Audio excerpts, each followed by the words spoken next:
Thank you everyone for joining us here today in this very exciting event and for this very interesting session that I am sure you will all enjoy. It's my absolute pleasure. My name is Daniela Kandel.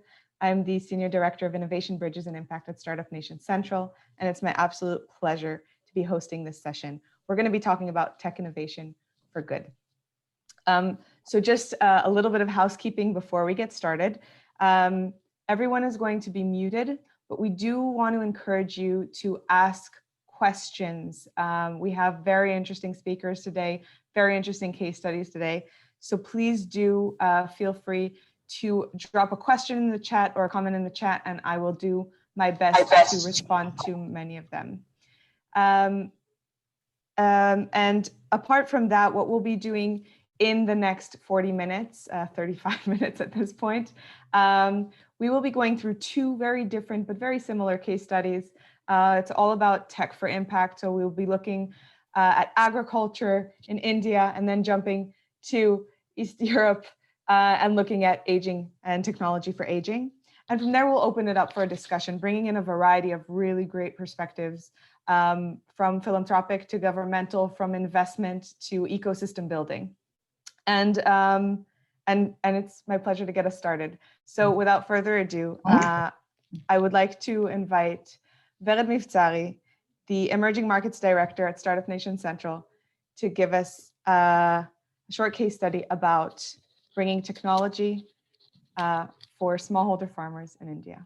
So Startup Nation Central, as you know, we're a nonprofit organization focused on strengthening the Israel innovation ecosystem and increasing the impact, both economic, financial, and of course, impact in this context, the value created on the ground to the people enjoying the technology.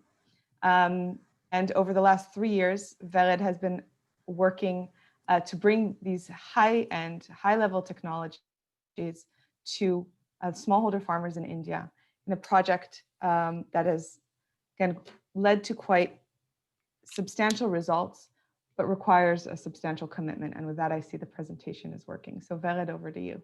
Thank you very much, Daniela. So I would like to describe to you a case study of collaboration between Syngenta Foundation and Startup Nation Central in order to link in high value development and technology to a smallholder farmer in India. So 2.5 years ago, we began a collaboration with Syngenta Foundation with the aim to implement Israeli technology in the field of agriculture among smallholder farmers. And we realized that in order to be successful, we need to do a lot of things, but 4 main things. So first, it's to learn and understand the field of agriculture in India and the system, and also to build a relationship with a partner and the method and the operation of their partner. The third is to choose the suitable Israeli technologies. And the fourth, it's to build a bridge together with a partner in order to bring the Israeli technology to the Indian market. So to make the long story short, the main challenge is tech companies don't address smallholder farmers because there are lack of funding and market access at scale, and inefficient and fragmented market and need economics of scale. And the third thing is the size of each farmer's land. It's small, about in average up to 2 acres. And the second, the partner. So Syngenta Foundation, they have a very special agripreneurs model and the agri-entrepreneur models. And it's a agripreneur, it's a village level service provider, trusted by about 200 local farmers. The way for the agripreneurs to grow is to provide a value to the farmers. And one more component, it's AAG, that it's part of, it's a foundation that it's part of Syngenta Foundation. The foundation, it's a recruitment and training and support to the agripreneurs, and also the supply channel. and that is a partner. And now the Startup Nation Central, how to select and find the right startups. So since we have the Finder with a powerful database with all the startups in Israel, in all the sectors. So we have in agriculture, and here you can see the landscape. And if you're interested, it's a very interesting landscape with a lot of information. So it's easy for us to find the right and the suitable technology. And also we're in a contact with the company. So it's not only about suitable, it's also about if they're ready to the market with stage and a lot of other parameters and criteria for suitable Israeli startups to the Indian market. And also the fourth point, it's the way, how to implement and how to build a bridge. So here you can see the implementation program and the way that we build the bridge together with our partner. So we divide the process for 5 stages, or so 3 stages, but the first stage is also divided into 3. So first of all, the POC, the proof of concept, or a proof of concept on the ground in order to validate the technology. Most of the technology is not 100% suitable to the Indian market, so it's a required adaptation and of course validation, but also some changes according to the need to the market. And the third stage in the validation, it's to do the pilot on the ground with all the parameters in order to check the real technology on the ground. And when we started, we thought that a success story for us, for Startup Nation Central, once we achieved the pilot with on the ground with Syngenta Foundation, and then we realized that it's not enough. We have to also to accompany and involve in the commercialization stage, so in the scale up and the market stage. And today we have about 14 Israeli startups on the pipeline. You can see that in a different stage company, and of course, not all of them will achieve the commercialization, but I think that today the barrier, or until today, the barrier was the financial of the process. And also I would like to very, very quickly to share with you one of the success story process, and also the most important, it's how we measure the impact and the positive impact that the company can provide. So in this case, you can see how it's increased the production of the vegetables, and you can see that it's in different 5 stages in India. And also it's not only 5 stages, it's also with more than 50 farmers, and in total more than 100 pilots in order to validate and piloting the technology before the commercialization stage. And in this case of ground bioag, that it's a mycorrhiza technology, you can see here that today they have a 2 distributor. And what is, I think it's interesting in this case, that in the marketing, that we try to duplicate this model and to increase and scale up the value and the project. So one of the way that we did is to take the technology to Bangladesh. In this case, today, it's an Israeli technology that sell the product, the mycorrhiza in Bangladesh, that it's a country that Israel doesn't have the relationship with. So I think it's very interesting because it's through our partner on the ground in India through Syngenta Foundation. And here you can see how we measured the impact. So since we are a very short time, so I will jump for the next.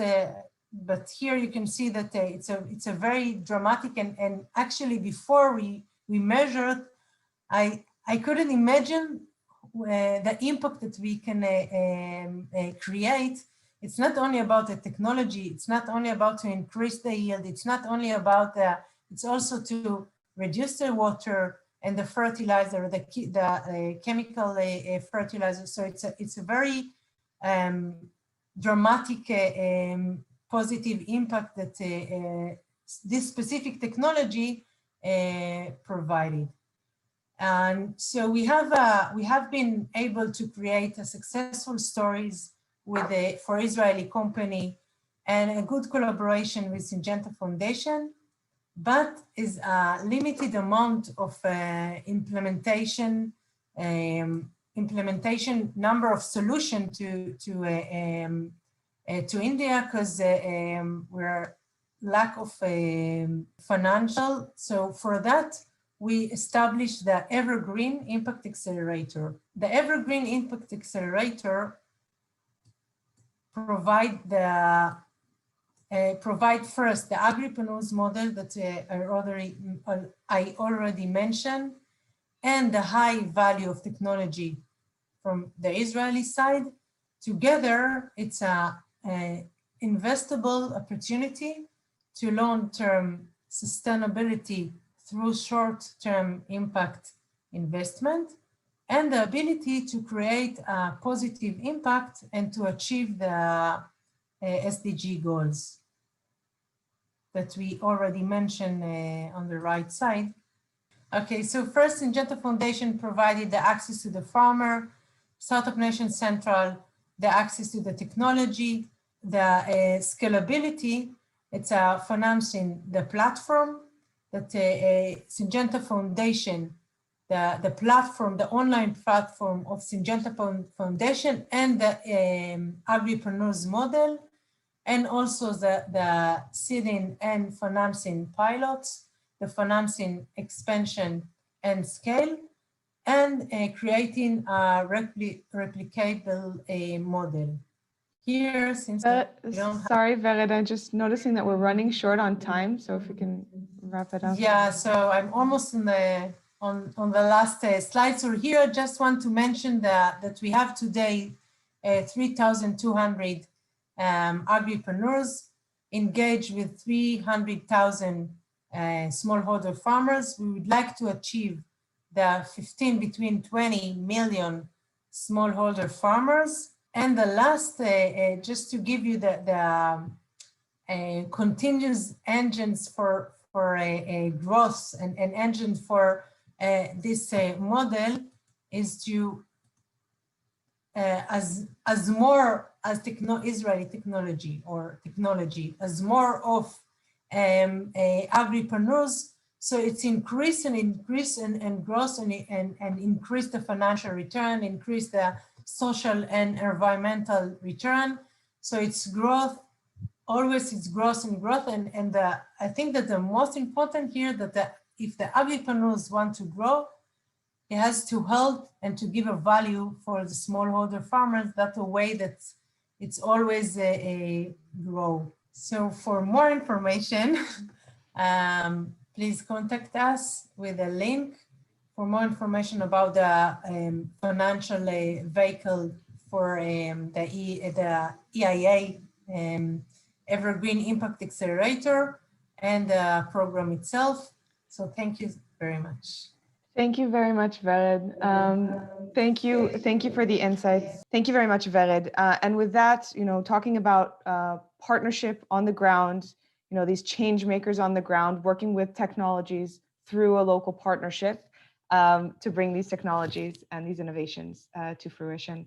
With that, it's my pleasure to introduce Neil Shimony, the co-founder and CEO of TechForGood, to talk to us a little bit about tech for the aging population in the former Soviet Union. Thank you so much, Daniela. I'll just share my screen. So again, thank you very much, Daniela. My name is Neil Shimony. I'm co-founder and CEO of TechForGood. And I'd like to begin today by taking you all to Zaporozhye. Zaporozhye is a small town on the banks of the river Dnieper in Ukraine. A couple of weeks ago in Zaporozhye, dozens of socially isolated, lonely elders, some of them Holocaust survivors, joined up something that seems trivial to us, an online workout class, the one you can see on your screen right now. In today's event, we're all talking about impact investments, about technology, innovation, and international collaboration. The elders of Zaporozhye surprisingly have a lot to do with what we discussed today. When we're not organizing, TechForGood, when we're not organizing international events like this one, our day job involves working with governments, corporates, and investors to define their impact needs, to scout for startup solutions, to incubate them, and to implement them. We've been active in this space for over 3 years now, in the aging space. It is one of our most significant verticals. We partner with various organizations that help them define and implement their impact strategy around aging tech solutions that enhance their core business. Now, when you think of it, aging is kind of vague. It's a very subjective thing. It's also a topic that people don't really like talking about, let alone see aging as a business opportunity. But let's not forget that apart from obvious health and longevity issues, the over 65 population is the fastest growing aging segment that is predicted to account for almost 25% of global population by the year 2050. And all of a sudden, 9 months ago came COVID-19 and accelerated things dramatically. Almost overnight, people all over the world shifted their attention to the changing needs of the aging population and to the effect of social isolation on their quality of lives. In mid-March this year, we started working with JDC FSU, which is the division of the joint that deals with former Soviet Union countries, just as the world began to lock itself down against the virus. JDC FSU, for those of you who don't know, is a humanitarian organization who helps over 80,000 Jewish seniors who live in desperate condition in FSU countries. They have been doing so for decades now, providing extensive caregiving services as well as material aid. With the COVID pandemic spreading, we had to act fast. Almost overnight, JDC FSU launched together with us their startup innovation activity under the brand JoinTech. In less than 4 weeks, we launched an international call for startups who use technology to improve the quality of life of lonely, isolated elders. Of almost 100 applications, we chose E2C. E2C is an Israeli startup that developed a smartphone operating system designed to address the unique needs of the elderly and enhance remote interactions. Only 9 weeks later, after a short and sharp process of developing training materials and distribution processes, JDC FSU staff provided over 200 of their clients, their elderly clients, with E2C enabled smartphones. We were astonished by the level of engagement we witnessed. Over the smartphones, JDC FSU personnel provide daily art classes, workouts, educational sessions, and discussions. We currently have over 95% attendance in each and every daily session that we conduct. Moreover, we're seeing growing demand from the clients to expand the content we provide them and even develop user-generated content by the elders themselves. And let's not forget, we're talking about seniors who live on less than $2 a day with no tech orientation whatsoever, people who rarely see anyone in times of social isolation. The topic of this event today is impact, of course. And impact, as most of you probably know, as most of you probably know, in the impact world, maximizing the impact over time is as important as maximizing profitability. It is too early to measure the impact of this project that we run, but we have already collected some key insights that I would like to share with you today. First insight, and kind of a thing you must have when you're scaling up internationally in a tech solution that addresses social issues, is commitment. The commitment that we got from JDC FSU people was amazing. It's a humanitarian organization. These types of organizations sometimes can be perceived as conservatives and slow to embrace change. This wasn't the case this time. Once onboarded, JDC FSU acted fast and focused.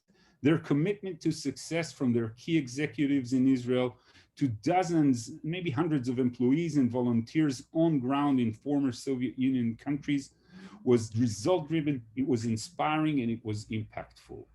Hundreds of hours were invested in success of this project. And this puts us today in a pole position to scale up and reach as many people as possible all over the world. The second success factor is technology.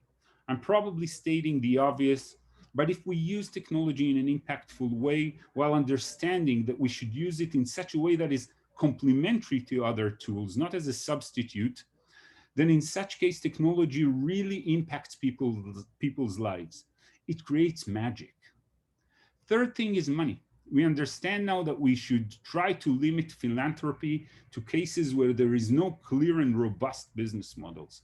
What we believe at TechForGood is that when we implement scalable technology in a very impactful way, all of a sudden, new business models evolve.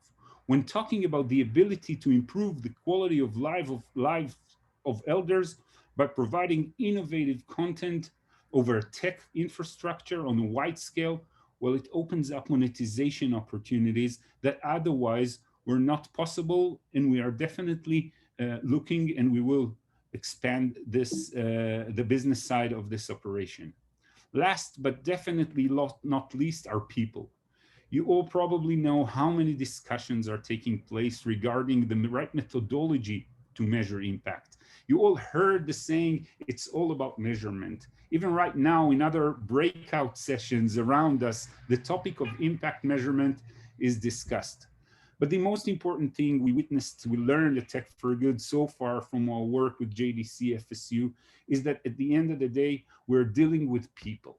We are focusing on improving the quality of lives and seeing a Holocaust survivor living in isolation in times of global pandemic, dressing up nicely in the morning, putting on some makeup, seeing her friends online and participating together with them on an online gym class. Well, it's probably or definitely what makes impact, what making an impact is all about. And no, you cannot see this in sophisticated impact reports. As for the future, we're running out of time, so I'll just say that what you have seen here today is only the beginning. We have a clear roadmap ahead that is based on real market needs, like food security for elders, like fall prevention, quality of caregiving, and so much more. We will implement more technologies, and we will see to it that they are scaled up and reach those who really need them all over the world. And you are all so welcomed to join us on this journey. So thank you all very much and enjoy this beautiful event, the rest of the event. Back to you, Daniela. Thank you so much, Neil. So as you said, and I just saw a question in the panel that we're gonna, in the chat, we're gonna continue to try also answering questions in the chat so everyone gets answers. But I love the question, why would the startups come? Why are the startups thinking about impact? Why? And with that, I'm really excited to start the panel discussion, actually. And so we're going to join, you've met Vered and Neil.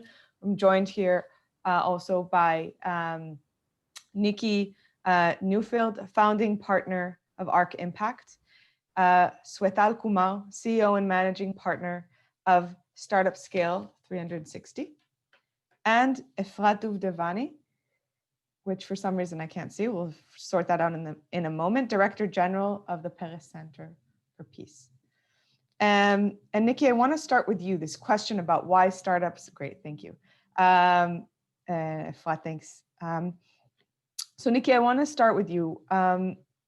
You know, why are startups going? And this question. So you're, as people here may or may not know, you're an early stage impact investor in technological companies. And so what is the state of affairs in Israel when we're thinking about impact and for perhaps tech for impact, and what is the shift that you're seeing? If you can get us started off in a deeper discussion. Thank you very much, Daniela. It's such a pleasure to be here and see so many of my colleagues and friends here and new faces. Look, in a simple terms, it's like being a kid in a candy store. In more technical terms, it's really just dynamic. I mean, the deal flow that we've seen over the last few years just has skyrocketed, both in terms of quality of companies, in terms of companies understanding that they actually are defined in terms of impact, but also that they presenting to us as investors in terms of financial growth. So I really think that what's actually happening here in Israel is astounding. It's really, I mean, we invest in digital health, ag, food tech, educational technology, assistive technology, and silver and aging tech. And in each of these sectors, what we're seeing is that because the ecosystem in Israel is growing so much, the players like you guys, like Startup Central, Startup Nation, TechForGood, Gita, all these kind of Mass Challenge Accelerator, all these kind of things, and hundreds and thousands of them in Israel. It makes my job investing much easier, because for me to do the due diligence, to understand what's happening, makes it a lot easier when there's Varied helping these companies to commercialize and grow. So from my side, I think seeing that general VCs are coming into the field of impact, and so when other impact investors are investing in these companies, we're sharing our impact reports, and therefore the general VCs are then getting them and they're co-investing, and we're seeing a lot of excitement, enthusiasm, and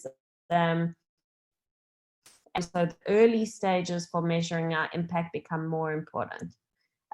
So we're excited about it, and we see that there's still not that many early stage impact investors that are focused on impact. And I think as we start building more and more metrics for monitoring and evaluation, and as you say, Mir, seeing the humanistic side of it, and we start seeing revenue increase along with impact and things like that, and we start understanding that it's $1 trillion industry, if not more, we will start seeing more investors. And a call out to anyone internationally, as co-investors, we like to have very strategic co-investors join along with us, and it's an exciting place to be.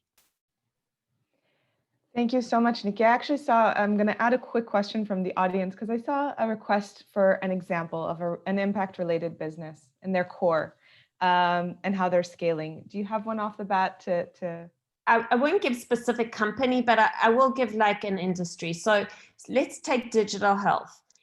We know that the companies here are amazing, and they're doing so well here because there's a huge infrastructure, and that everything's online and digital in the digital world here, whereas worldwide, that's not the case. So let's take a company. We just invested in a company called MDI.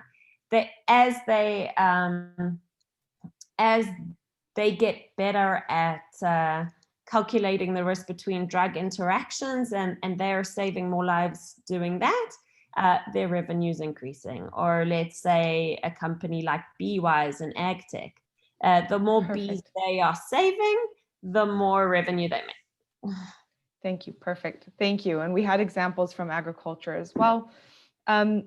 But you said that need for infrastructure, and that this is growing. And I already see interest here in the panelists. If you're willing to invest outside of Israel, I think you have a few opportunities from this session already. But with that, Swethal, I'd like to move to you. So you're based in Dubai, just to give our audience a little bit of context. And you're in a sense an ecosystem builder. Many years in investment. The region of MENA, of GCC, what's happening in the impact space, but also what are the challenges, and especially following the COVID crisis, and what happened when suddenly national borders became important. So I'd love to hear from you, kind of where is impact investment or the impact ecosystem in the UAE or perhaps even the MENA region, but more specifically, what are the impact focuses? What is strategic and important for us to address quickly? Sure. Thanks, Daniela. Good evening, everyone. So Daniela, as you know that generally the whole startup ecosystem is very young, it's nascent, it's fledgling here. We have even, in terms of even digital readiness, we are lagging behind from the rest of the world. Even if you look at the focus of the VCs are the more responsible for sort of ushering the new technologies to the regions. Sovereign entities have played a big role in terms of global investments, but they realize that within this region, a lot of investments required. Like for example, Mubadala and PIF put together invested in SoftBank Vision Fund. They contributed 60% of the overall fund, and a lot of investment happening in the phase in the space of technology globally. But the region has seen that more and more VC funds are coming. For example, Mubadala announced $250 million of funds focusing purely on growing the ecosystems and investing in startups, not only just technology perspective, but also impact investment perspective. So I think there is a lot of things happening. We have seen even during pandemics, quite a number of deals happen. If I put some statistic, like pretty much 200 plus, 250 plus deals just happened in just first half years. Primarily like 18% gone to fintech, followed by the e-grocery business or delivery business. So there's a lot of activity happened during pandemic. To your point on the impact investing specifically, I think it's a huge market. Of course, UAE is actually, you can say, the highest adoptions of sustainability in MENA. And there are so many other players who's trying to do something in this space. But compared to Israel, we have to catch up a lot. Israel statistics are phenomenal. There's a lot to learn from Israel. But there are organizations like, for example, C3, there's a UK UAE based social enterprise trying to support the social entrepreneurs, accelerate the growth. We have a, the MAN, which is is Abu Dhabi government sort of a social incubator created it to collaborate government, private sectors, and also the civil society to promote that, sort of a social contributions and participations. The Abu Dhabi Investment Office, which you guys have read a lot, I'm sure, recently about their opening office in Israel, Tel Aviv. I think there's a lot of focus around investing in agri space. Of course, there are key material issues needs to be addressed in these regions. Like, we have a water scarcity issues, which, many of this country we anticipate that there's a report that by 2025 will run into, a severe water crisis. But at the same time, government in, like UAE, Saudi, as well as Qatar and all investing heavily in terms of building those innovations and infrastructures in those space, including water securities. We have seen in terms of even, that sort of creating sort of a competitive and diverse labor force. It's a very young population. We see it's still a large amount of young population in this region. It's a matter of, tapping the right opportunity to harness them by, providing the right support, catalyze, and sort of nurture them more effectively. There is, in terms of gender inequality, also we have seen some improvement. There's a, in terms of women educations for women in economic participation, and also like in terms of career advanced developments, there's a lot of inclusions of women we have seen. That especially, I think Saudi has announced that also recently about the women's to be part of the key role to play as part of the economic. I think the climate change perspective, the food security is a significant concern for governments, no doubt, because a lot of these countries typically import food, right?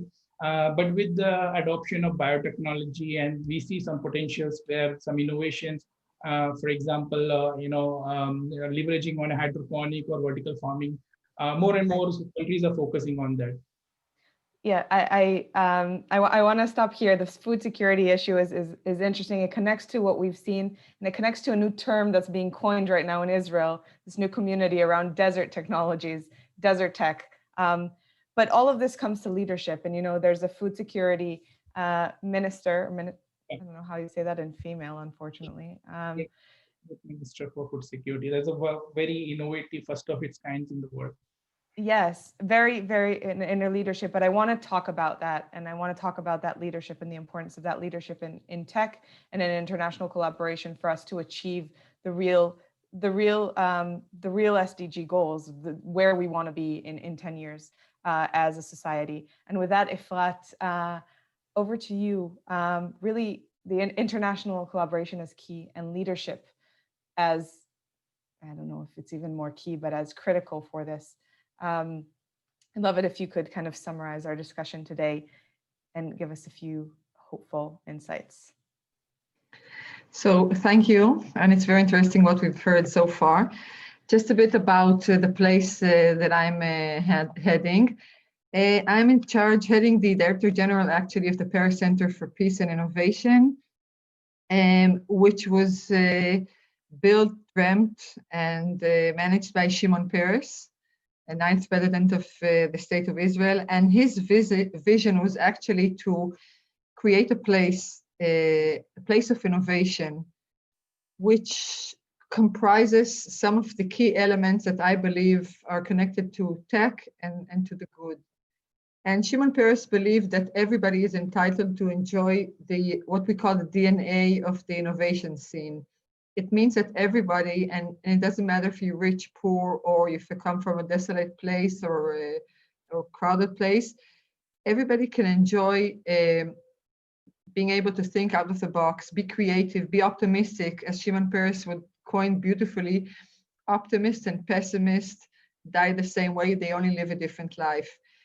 And the whole idea of the Peres Center is to show how innovation, how startups can make the world a better place, sort of tikkun olam. And what we show in the Peres Center, in the Innovation Center, is actually we show that we can bring clean water and clean air to people who need it. We can tackle world hunger. We can bring medical aid to people in dire straits. And this is what we're doing here. And we believe that innovation is the language, you know, the sort of universal language that can bridge over different languages, fears, over hardships. And this is actually an outreach that can bring the world together. And it brings me over to the issue of leadership, because I believe that actually true leadership is something that we need in order to bring forth innovation and to make the world a better place. And if we're talking about leadership, I believe that we have actually 3 types of leadership. One is a governmental type, of course, heads of state. The other is heads of global companies. They're truly leaders of this world. We're talking about huge companies like Facebook, like Amazon. And we're talking about the heads of civil society. And I believe that each of them can change our world through innovation. And we do have to look at COVID-19 also, because this is where we're living right now. And I think COVID-19 actually forces us to think of a new future, of the future as it should be. And we're talking about a change. Now, a great change can bring, or a big crisis can bring on diversity and can bring hatred and can bring a lot of talk about threats and conspiracy, but it can also make us work together. And it can also make us work together through innovation. And what I'm talking about is a world where leaders support scientists. And this is a world where medical aid teams and doctors work together. And it's a world where heads of state can team up and see what went wrong and how can we fix it, of course.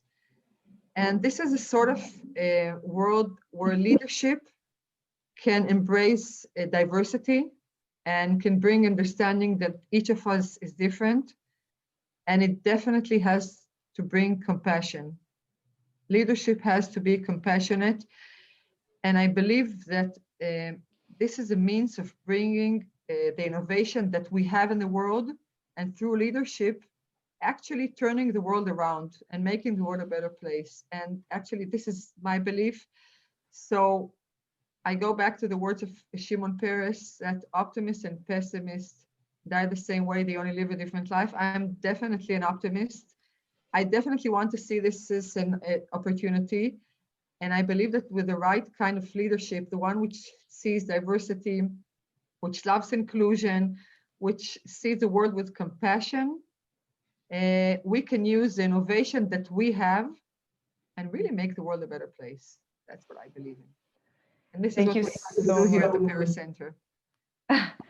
Thank you so much, Efrat. I mean, words to live by. I could not, and I'm always laughed at as an optimist on everything. I think this is a call, a webinar full of optimists, a conference full of optimists.